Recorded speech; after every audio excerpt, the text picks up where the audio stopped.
우리는 새해 들어서 사도신경을 통해서 은혜와 진리를 나누고 있습니다.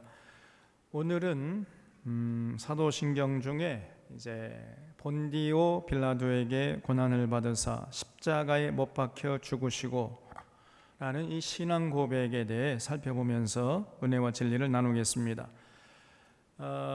우리가 지난주에 나는 그의 유일하신 아들 우리 주 예수 그리스도를 믿습니다 라는 신앙 고백을 살펴본 대로 우리는 예수님이 하나님의 유일하신 아들이시고 우리의 주님이 되시고 또 그리고 하나님이 보내주신 그리스도 메시아 통치자이심을 믿습니다. 그런데 동시에 그렇게 믿으면서 이런 예수님이 십자가에서 죽으셨다는 것을 믿는 거예요. 이걸 믿고 고백하는 것입니다. 아니, 하나님의 유일하신 아들이시고 메시아가 십자가에 죽었다고요? 이거를 믿고 고백한다는 게 사실은 말이 안 돼요. 그 메시아와 십자가, 그 메시아와 십자가의 죽음, 이거는 도저히 매칭이 안 됩니다. 보통 상식으로는 메시아라면은 십자가에서 죽지 말았어야죠. 그리고 십자가에서 죽었다고 한다면 그는 메시아가 아니고 메시아라고 주장할 수가 없는 거예요. 메시아라고 믿을 수가 없단 말이에요. 어떻게 메시아가 십자가에 죽습니까? 죽기는. 그래서 당시 유대인들이나 헬라인들은 십자가에서 죽으신 예수님을 하나님의 유일하신 아들 그리스도 메시아 통치자, 택도 없는 얘기다. 그래서 믿으려 하진 않았어요. 바울이 고린도전서 1장에서 십자가의 도가 유대인에게는 거리끼는 것이고 이방에는 미련한 것이다 이렇게 얘기했잖아요. 당시 유대인들은 말하기를 신명기 21장 23절에 보면은 분명히 나무에 달린 자는 하나님께 저주받은다라고 했는데 그렇다면은 예수는 십자가에 못 박혔기 때문에 그럼 저주받은 자인데 어떻게 그런 예수가 메시아가 될 수 있겠느냐 말이에요. 예수는 하나님께 저주받은 놈이야. 이러면서 예수님의 그 십자가의 죽음을 부끄러운 것으로 여겼던 것입니다. 그런가 하면 당시 헬라인들은 아니 어떻게 이 메시아가 십자가에서 못 박혀 죽느냐? 십자가에 못 박혀 죽는 메시아도 있느냐? 그런 자가 메시아일 수가 있느냐? 그러면서 십자가에 못 박혀 죽은 예수를 메시아로 믿는다는 것은 그는 매우 어리석은 짓이다. 이렇게 주장했던 거예요. 그래서 이렇게 당시 유대인들은 예수님의 십자가의 죽음을 부끄러운 것으로 여기고 헬라인들은 미련한 것으로 여겼지만은 그러나 초대교회 교인들은요 십자가에서 죽으신 예수님을 하나님의 유일하신 아들이시오 우리의 주님이시고 그리고 하나님이 보내신 참 메시아 그리스도 통치자로 그렇게 믿고 고백하면서 그 예수님에게 자신의 생명을 걸었던 것입니다. 이런 초대교회의 믿음을 오늘 우리도 믿고 고백한다는 차원에서 우리가 매 예배 시간마다 이 사도신경을 고백하는 거예요. 그래서 하나님의 유일하신 아들 메시아께서 십자가에 못 박혀 죽었다. 이건 우리를 믿고 고백한다. 이런 뜻으로 고백하는 것입니다. 그래서 이 고백에는 두 가지 의미가 담겨 있어요. 첫째는 예수님이 십자가를 통해서 우리의 죄를 사해 주셨다는 것을 믿고 고백하는 것입니다. 오늘 봉독한 히브리서 2장 9절 말씀을 보겠습니다. 오직 우리가 천사들보다 잠깐 동안 못하게 하심을 입은 자 곧 죽음의 고난 받으심으로 말미암아 영광과 존귀로 관을 쓰신 예수를 보니 이를 행하심은 하나님의 은혜로 말미암아 모든 사람을 위하여 죽음을 맛보려 하심이라 그랬어요. 지금 이 말씀은 히브리서 기자가 예수님을 천사들과는 비교할 수 없을 정도로 높은 분이심을 강조하는 가운데 하신 말씀이었어요. 원래 예수님은 하나님의 아들이시니까요, 천사들과는 비교할 수 없을 정도로 그 신분이 높으신 분이죠. 그러면 어째서 그렇게 높으신 분이 십자가에서 맥없이 비참하게 죽었느냐는 말이에요. 그 이유는 하나님의 은혜로 말미암아 모든 사람들을 살려주기 위해서 그랬다는 것입니다. 예수님이 십자가에 달리셔서 잠깐 동안 천사들보다 못한 존재가 되신 것은 모든 사람들을 그 죄 가운데서 구원하시기 위함이었다는 거예요. 그래서 10절에 그러므로 만물이 그를 위하고 또한 그로 말미암은 이가 많은 아들들을 이끌어 영광에 들어가게 하시는 일에 그들의 구원의 창시자를 고난을 통하여 온전하게 하심이 합당하도다 그랬어요. 여기서 만물이 그를 위하고 또한 그로 말미암은 이, 그럼 누구요? 여호와 하나님이시죠. 그래서 만물은 여호와 하나님을 위해 존재하는 겁니다, 사실은. 그리고 만물이 여호와 하나님으로부터 나왔잖아요. 조금 그 표현이 그렇습니다. 만물은 여호와 하나님께서 창조하신 것이죠. 그래서 만물이 그를 위하고 또한 그로 말미암은 이는 여호와 하나님을 말하는 것이고, 또 그들의 구원의 창시자란 말이 나오는데 이거는 예수님을 지칭하는 거지요. 그러니까 10절을 쉽게 풀어 말씀드리면 하나님이, 여호와 하나님이 예수님을 십자가에 못 박혀 죽게 하신 이유가 뭐냐? 다른 것이 아니고 많은 사람들을 구원하시는 구원의 창시자로 삼기 위함이라는 거예요. 여기서 중요한 단어가 구원의 창시자라는 말인데, 이 창시자라는 말의 헬란 말은요, 아르케고스입니다. 아르케고스. 이 아르케고스에서 영어에 아르케가 나온 거예요. 아르케라는 말은 구원, 시초, 뿌리 이런 뜻입니다. 처음 그런 뜻이죠. 그래서 이 아르케고스라는 말은 개척자, 맨 처음에 시작한 시조, 그리고 프론티어 이런 뜻이에요. 그러니까 우리 예수님이 구원의 길을 개척하신 개척자, 시조가 되기 위해서 잠깐 동안 천사보다 못하게 된 것이지 원래부터 천사보다 못한 존재가 아니라는 거지요. 그래서 예수님께서 친히 소개하시기를 자신을 내가 곧 길이요 진리요 생명이니 나로 말미암지 않고는 아버지께로 올 자가 없느니라 이렇게 말씀하셨잖아요. 예수님이 길이 되신다니, 길. 예수님이 길을 닦아놓으신 개척자, 창시자가 되세요. 무슨 길이냐? 구원의 길이죠. 그래서 그 예수님께서 개척해 놓으신 그 구원의 길, 그 길을 통해서만 하나님께로 갈 수 있게 됐다는 거예요.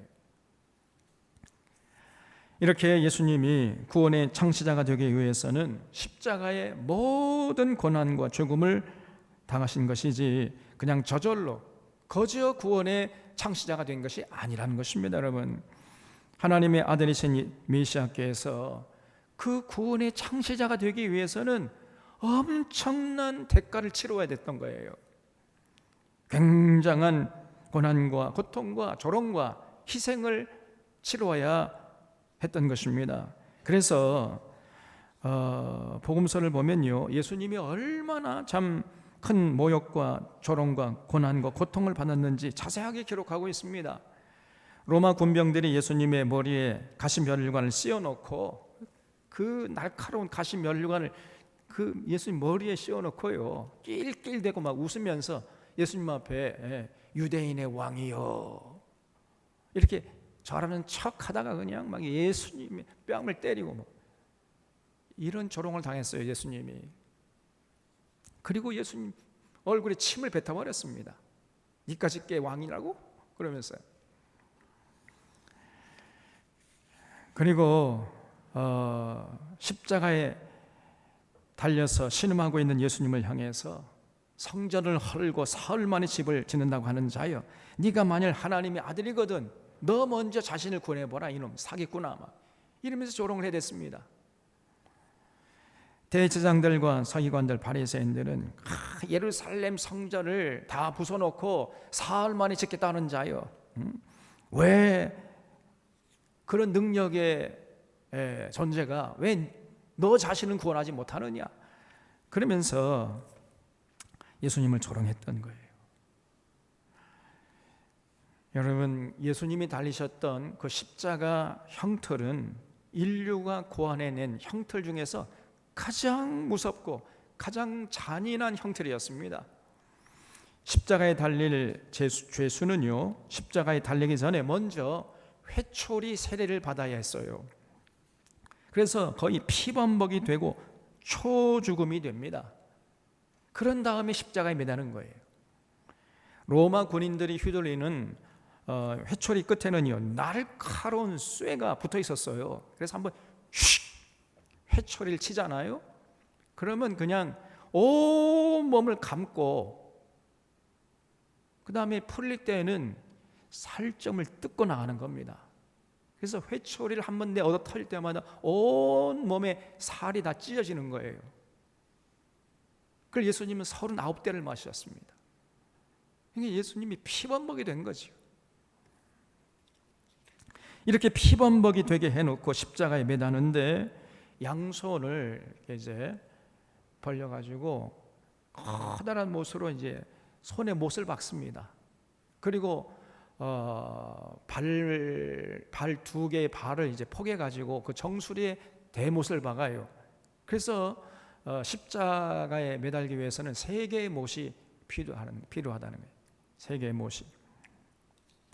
그런 다음에 이제 그 정도 해도 사람이 잘 안 죽으니까 죽게 하기 위해서 밑에서 이제 창으로 허리를 찌르는 거예요.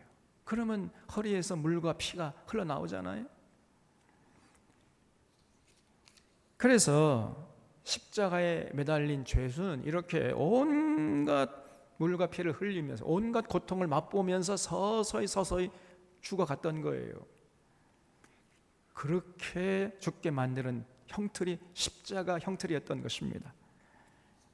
여러분, 누구나 이런 형틀 앞에 서면요 무서워하지 않겠습니까? 영어에 보면 데드맨 워킹이라는 말이 있습니다. 데드맨 워킹. 이 말은 사형수가 집행 장소로 끌려갈 때의 걸음을 말하는 거예요. 그걸 데드맨 워킹이라고 그래요.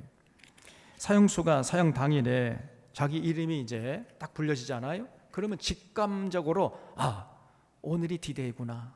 내가 이제 목매어 죽을 날이구나. 끝장이구나.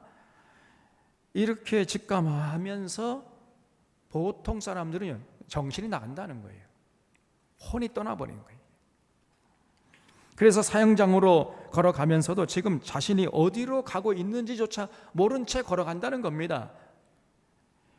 이런 모습을 데드맨 워킹이라고 하는 거예요.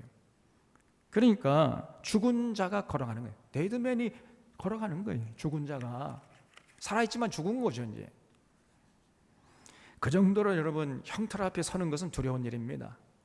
그래서 예수님도 그 끔찍한 십자가 앞으로 끌려가실 때 얼마나 두려웠겠어요. 그러나 예수님은 의연하게 그 십자가를 지셨고 그래서 우리의 구원을 다 이루신 것입니다. 예수님보다 약 600년 전에 살았던 이사야 선지자는 예수님의 십자가의 죽음에 대해서 이렇게 예언을 해놨어요. 이사야서 53장에 보면은 그가 찔림은 우리의 허물을 인함이요 그가 상함은 우리의 죄악을 인함이라.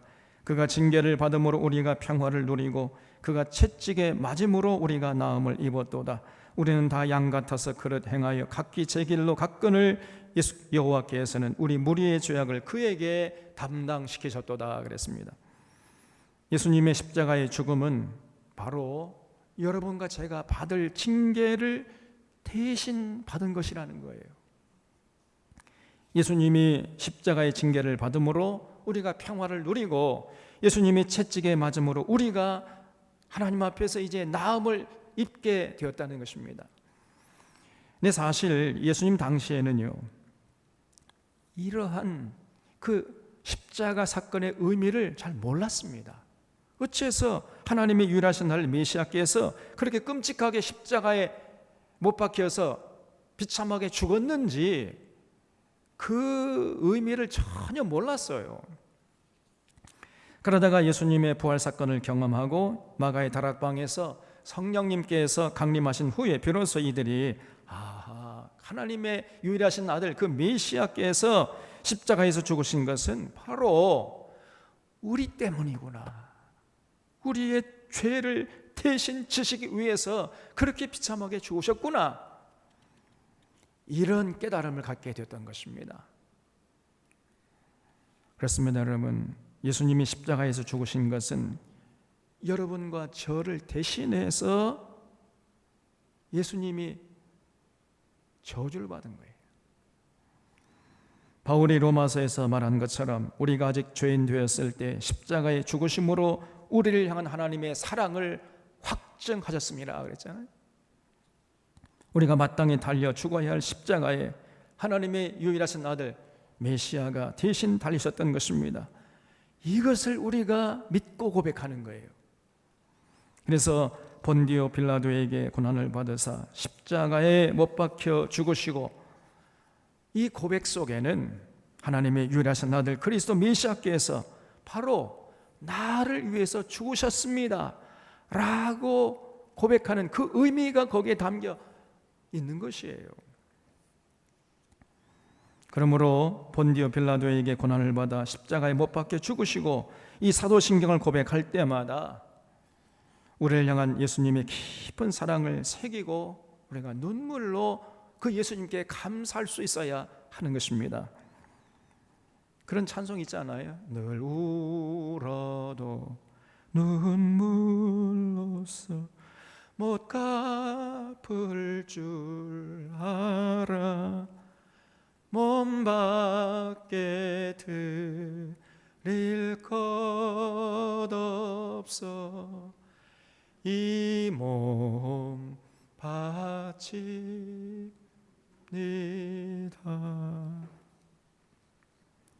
이런 마음으로 우리가 그 주님의 사랑에 감사하고 감격하면서 찬양해야 하는 거죠. 우리가 본디오 빌라도에게 고난을 받아 십자가에 못 박혀 죽으시고 고백할 때 그 고백에는 또 하나의 의미가 담겨 있습니다. 그것은 하나님의 유일하신 아들이시요 우리의 주님이시요 그리스도 메시아 통치자가 되시는 예수님의 그 십자가의 죽음을 우리는 결코 부끄러워하지 않고 자랑스럽게 여기겠습니다. 그리고 나도 이 땅에 사는 동안 그 주님의 뒤를 따라서 그 십자가의 길을 가겠습니다. 이런 의미가 담겨 있다는 것을 잊지 마셔야 돼요.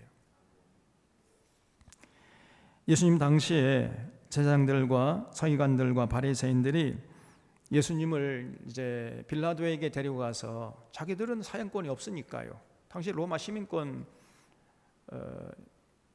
로마의 식민지였기 때문에 자기들에게는 사형권이 없었습니다. 그래서 빌라도에게 데리고 가서 저 예수를 십자가에 못 박아 죽여주십시오 이렇게 부탁을 했어요. 그러자 이 빌라도가 예수님을 다 살펴본 다음에 그들에게 말하기를 나는 그 예수에게서 어떠한 죽일 죄를 찾지 못하겠다 이렇게 얘기를 했어요. 그러면서도 요한복음 19장을 보면은요 빌라도가 예수님을 채찍으로 때렸다는 기록이 나옵니다. 아니 죄가 없다고 했으면은 석방을 해야지 왜 때립니까? 왜 예수님에게 폭행을 했냔 말이에요. 이 빌라도가 왜 그렇겠어요? 왜 이렇게 빌라도가 앞뒤가 맞지 않는 행동을 하는 것입니까? 예수님이 죄가 없다는 사실을 분명히 알고 있었거든요. 빌라도는. 그러면서 예수님에게 폭행을 가했다 그 말이에요. 왜 그래요? 그것은 빌라도가 당시 유대교 지도자들에게 내가 예수를 저렇게 때려줬고 폭행을 했으니까 이제 이쯤에서 그만둡시다. 이런 뜻이 담겨 있었던 거예요. 다시 말하면 그 살기가 등등한 유대교 지도자들과 적당히 타협해서 자기의 자리와 기득권을 유지하려는 이런 의도가 거기에 숨어 있었던 것입니다.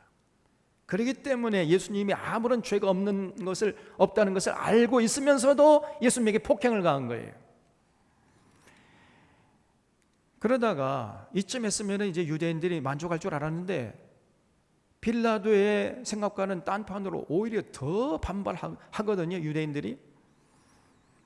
그러면서 이제 자신의 자리와 기득권을 위협하니까 아무런 죄가 없다는 사실을 알면서도 예수님을 그냥 십자가에 못 박아 죽이도록 내준 겁니다.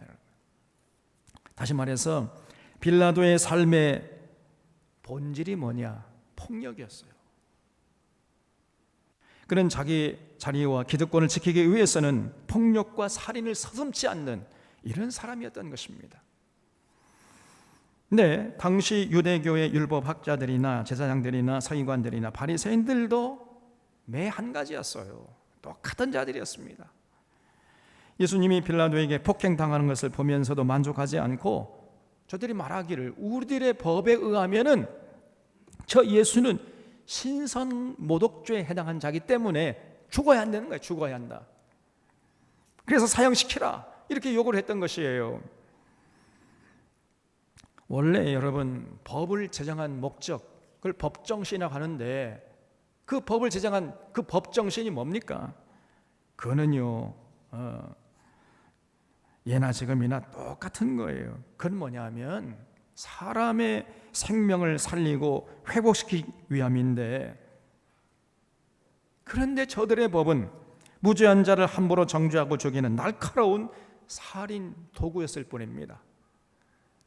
지금 윤석열이 그러잖아요. 그 법이라는 게 이 국가의 안위와 국민들의 생명을 보호하기 위해서 만든 것인데 그 법을 가지고 자기 정적을 제거하는 지금 혈안돼 있잖아요.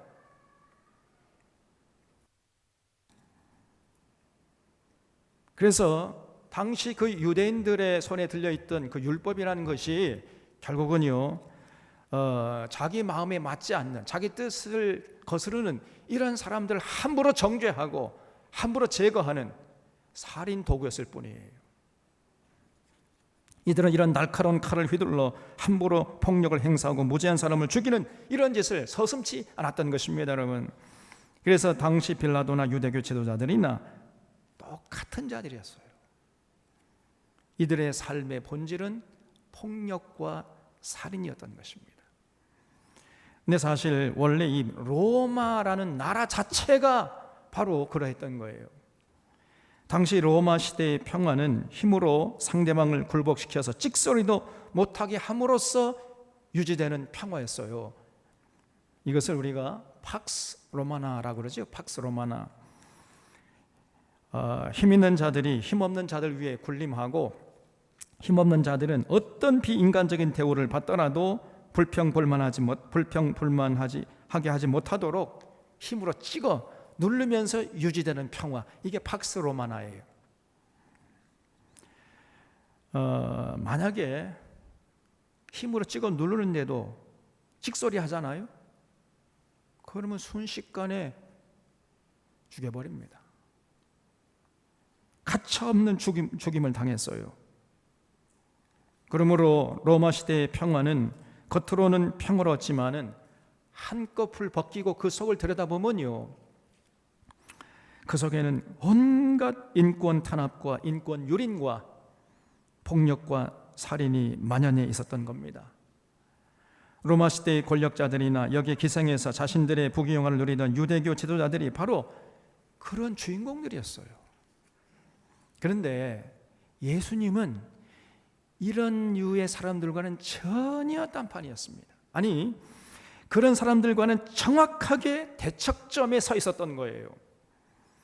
예수님은 로마 시대의 권력자들이나 유대교 지도자들이 만들어 놓은 질서에 절대로 순응하지 않았습니다.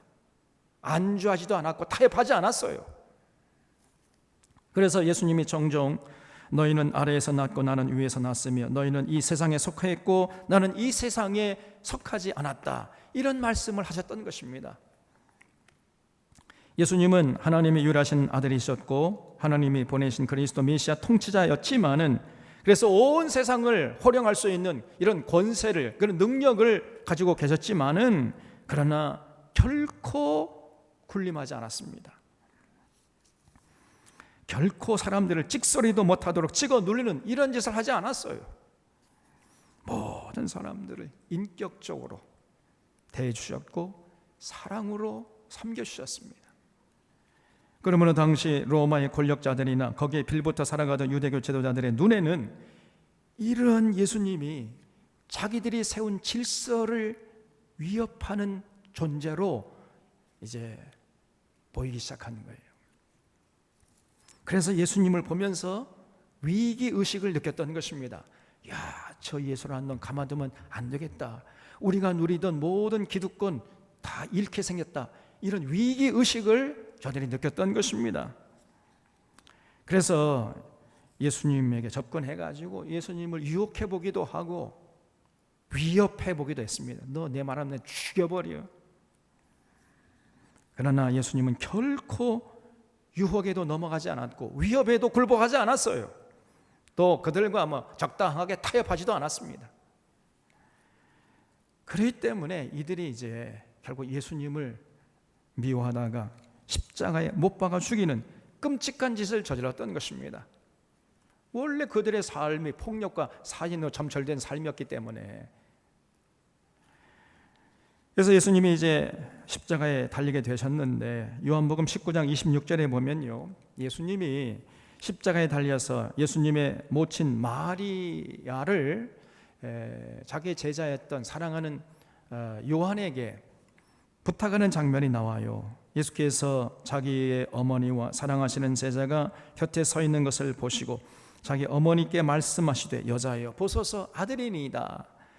이렇게 예수님이 죽어가면서도 자신의 모친 마리아를 요한에게 부탁하고 숨을 거두시는 이런 모습을 기록하고 있거든요. 근데 여기 보면은 예수님이 자기 어머니에게 여자여 보소서 아들입니다 이렇게 말을 했는데 이게 좀 이상하지요? 아무리 예수님이지만 자기를 낳아준 어머니인데 여자여 보소서 아들입니다 이렇게 말씀하신다는 것은 우리의 어법으로는요 이게 좀 납득이 안 되고 이상하잖아요. 자기 어머니를 근데 여자요 이렇게 객관적으로 얘기할 수 있느냐 그 말이에요. 여러분 예수님이 그렇게 말씀하실 리가 있겠습니까?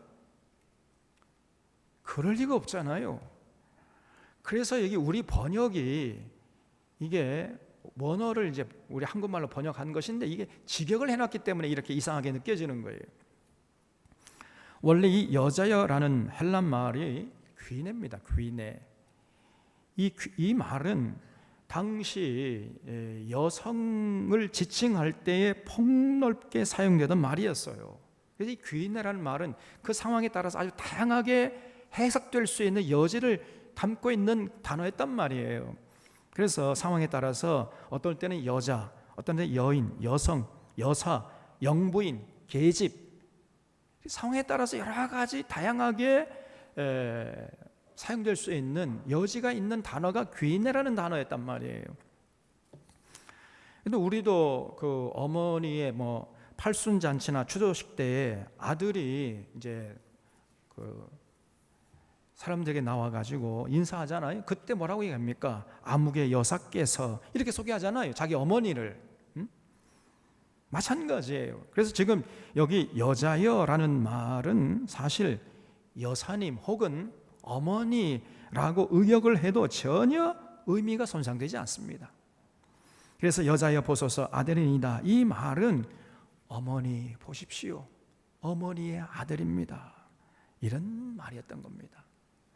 그걸 더 풀어 말씀드리면 어머니 제가 이렇게 십자가에 못 박혀 죽지만은 어머니의 아들인 저를 자랑스러워해 주십시오. 이런 얘기예요. 여러분도 아시다시피 예수님의 모친 마리아는 보통 여인이 아니었죠. 그저 자기만 잘 먹고 잘 살고 사치하고 부귀 영화를 누리면 나라는 어떻게 되어도 상관없고 아무런 관심도 없는 이러한 아주 골빈 아주 천박한 여인이 아니었습니다. 예수님을 잉태한 다음에 마리아가 하나님을 향해서 찬양하는 내용이 누가복음 1장 46절 이하에 나오는데, 그 내용을 읽어보면요, 마리아가 대단한 수준 높은 의식을 가진 여성이었음을 알 수 있어요. 그의 팔로 힘을 보이사 마음의 생각이 교만한 자들을 흩으셨고 권세 있는 자를 그 위에서 내리치셨으며 비천한 자를 높이셨고 줄이는 자를 좋은 것으로 배불리셨으며 부자는 빈손으로 보내셨도다. 이렇게 마리아가 수태고지를 받고 그 가브리엘 천사로부터 그래 하나님을 찬양하는 내용이에요. 이게 하나님 어떤 분이시냐? 교만한 자들을 흩으시는 분이시라는 거예요. 권세 있는 자를 내치시는 하나님, 반대로 비천한 자를 높이시고 줄인 자를 배불리시고 부자들은 빈손으로 돌려보시는 하나님, 이런 하나님을 믿고 고백하고 있습니다, 여러분. 마리아가. 그래서 마리아는 그 시대의 아픔을 꿰뚫어 보면서 당시 로마 시대의 거짓 평화를 고발하고 그들에게 빌붙어 살아가는 이 폭력적인 사람들을 하나님께서 반드시 가만두지 않고 심판하실 것이라는 이런 믿음을 굳게 붙잡고 있었던 사람이었어요. 그런 올곧은 신앙의 소유자였던 것입니다. 그러니 이런 믿음의 소유자였던 마리아가 예수님을 키울 때 어떻게 키웠겠어요? 한번 여러분 상상의 날개를 펴서 생각해 보십시오. 못난 돌이 정 맞는 법이다. 그러니 너는 불의를 보더라도 모른 채 해라. 너는 나서지 말고 뒤로 빠져라. 그저 잘 먹고 잘 살고 출세하는 것이 장땡이다. 이렇게 가르쳤겠습니까? 아들 예수야, 하루를 살더라도 의미를 추구해라. 하나님의 뜻을 저버리고 권력을 추구하고 부자 되려고 하는 것은 이거는 부끄러운 짓이다. 그런 자는 살아있으나 죽은 것이다. 너는 절대로 그런 삶을 살지 말아라. 이렇게 가르치지 않았겠어요? 지난주에 영웅이라는 영화를 제가 봤어요. 안중근 의사가 동양 평화를 위협하는 일본의 이토 히로부미를 저격한 실화를 중심으로 만든 영화인데, 제가 그 영화를 보면서 정말 요즘 보기 드물게 완성도가 높은 영화다, 이러한 감동을 받았습니다. 여러분도 그 영화를 꼭 한번 보시길 바랍니다. 이 세상에는 두 종류의 사람이 있을 뿐입니다. 그 정도 제가 그 영화 보시기를 권해요. 반드시 보셔야 돼. 또 그런 영화는 봐주셔야 됩니다. 그래 자꾸 그런 류의 영화를 만들어낼 거 아니에요. 그래서 영화를 보러 가실 때 여러분 혼자 가지 마시고 또 꼭 누구를 데려가야 된다고요? 여러분의 자녀들, 중고등부 학생들은 반드시 그 영화 보셔야 돼요. 그 초등학생들도 가도 됩니다. 여러분 자녀들과 함께 가서 그 영화 반드시 보세요. 그러면 자녀들이 평생의 삶에 좋은 영양분을 그 영화를 통해서 얻게 될 것입니다. 제가 장담을 해요. 반드시 보세요. 근데 그 영화에 보면은 그 안중근 어머니 조마리아 여사가 나오는데, 그 조마리아 여사가 이제 이토 히로부미를 저격하고 이제 체포되어 가지고 그 중국의 리순 감옥에 이제 갇혀서 이제 재판을 받고 있는 그 아들 안중근에게 편지를 써 보내는 장면이 나와요. 이건 진짜 그렇게 편지 보냈거든요. 그 싫어합니다, 그게. 근데 다음과 같은 편지였어요. 네가 만약 늙은 어미보다 먼저 죽은 것을 불효라 생각한다면 이 어미는 웃음거리가 될 것이다. 너의 죽음은 너 한 사람의 것이 아니라 조선인 전체의 공분을 짊어지고 있는 것이다. 만약 네가 항소를 한다면 그것은 일제의 목숨을 구걸하는 짓이다. 네가 나라를 위하다가 이에 이른즉 땀만 먹지 말고 죽으라 그랬어요. 죽으라. 옳은 일을 하고 받은 형인이 비겁하게 삶을 구하지 말고 대의에 죽는 것이 어미에 대한 효도다. 아마도 이 편지가 이 어미가 너에게서는 마지막 편지가 될 것이다. 여기에 너의 수의를 지어 보내니 이 옷을 입고 가거라. 어미는 현세에서 너와 재회하기를 기대하지 않으니 다음 세상에는 반드시 선량한 천부의 아들이 되어 이 세상에 나오너라. 이렇게 편지를 써서 보낸 거예요. 저는 이 조 마리아의 모습에서 예수님의 어머니 마리아의 모습을 발견할 수 있습니다. 그래서 정말 이 조 마리아라는 그 여사는 어떻게 이름을 그렇게 참 절묘하게 지은 것 같아요. 그 예수님의 어머니 마리아의 모습이 그 조 마리아의 모습 속에서 어른거리지 않아요. 마리아와 조 마리아, 그리고 예수님과 안중근 의사, 어쩌면 그렇게 삶이 비슷한지 몰라요. 예수님의 어머니 마리아가 조 마리아처럼 예수님을 어렸을 때부터 그렇게 가르쳤던 것입니다. 그래서 예수님이 어머니 보시옵소서, 어머니의 아들입니다. 이 말은 무슨 말이냐면은 제가 어머니의 가르침대로 살다가 이렇게 되었으니 어머니의 아들인 저를 비록 십자가에 달려서 비참하게 죽어간다 할지라도 부끄러워하지 말고 자랑스럽게 여겨 주시옵소서, 이런 뜻이었던 거예요. 마리아가 훗날 십자가에 못 박힌 예수님을 어떻게 생각했겠습니까? 부끄러워했겠어요? 자랑스러워했겠어요? 자랑스러워했겠지요. 그래서 우리도 본디오 빌라도에게 고난을 받아서 십자가에 못 박혀 죽으시고 이렇게 고백할 때마다 저는 십자가에 못 박힌 예수님을 자랑스러워하겠습니다. 그리고 저도 예수님처럼 그렇게 이 땅에서 살아가겠습니다. 이러한 결단을 담아 고백한다는 사실을 우리가 잊지 말아야 돼요. 그러나 사실은 요즘 세상에서 예수님처럼 살기가 정말 어렵습니다. 제가 생각할 때 로마 시대보다, 그 팍스 로마나 그 시대보다도 요즘 시대가 더 우리에게 많은 유혹과 위협이 있는 것 같아요. 그래서 정말 로마 시대 사람들보다 더 예수님처럼 살기가 어렵습니다. 사실은 도처에 우리를 유혹하고 위협하는 것들로 가득 차 있어요. 지금 대한민국은 조금 전에 우리 장로님께서 기도하신 것처럼 그죠? 자본주의에 전부 다 매몰되어 있어요. 모든 사람들이 지위 고할 막론하고 남녀노소 막론하고 전부 돈에다 휘둘립니다. 돈을 벌고 돈만 생긴다면요 다 양심 팔아먹고 신앙 팔아먹고 나라까지 팔아먹을 기세예요. 그냥 모두가 돈에 휘둘리고 살고 있어요.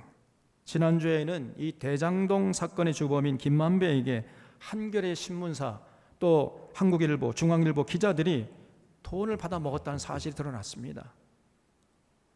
그래놓고는 이론 한 푼도 받지 않은 이재명이 지금 죄를 뒤집어 씌우려고 하고 있잖아요. 지금요.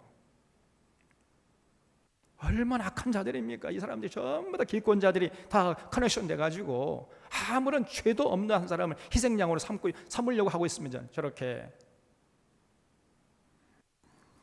그 돈의 액수가 몇백만 원 정도가 아니에요. 몇십만, 몇백만 원 정도, 몇천만, 몇억, 이걸 서로 주고받고 있어 이것들이. 그러니 그런 기자들이 기사를 제대로 쓸 리가 있겠습니까, 여러분? 윤석열이는 벌써 그걸 다 검찰이기 때문에 훤히 알고 있어요. 너 나한테 비판적 기사를 쓰면은 내가 이거 까발리겠다. 그러니 이 사람들이 기사를 제대로 쓸 수가 없는 거지요. 추악한 검은 거래가 다 드러난 것입니다. 그뿐 아니라 김만배는 또 검사나 판사들에게 접근해가지고 그들에게도 온갖 향을 베풀었다는 게 다 드러나고 있습니다. 지금 이러니 이런 검찰이나 이런 판사들이 제대로 재판할 수 있겠습니까? 올바로 국민을 섬길 리가 없고 정직하게 뉴스를 보도할 리가 없는 거지요. 그래서 이 거짓 검찰, 거짓 판사, 거짓 기자들, 이 거짓 종교, 거짓 목사들이 윤석열 거짓 정권을 떠받치고 있는 것이 오늘날 한국의 현실이에요.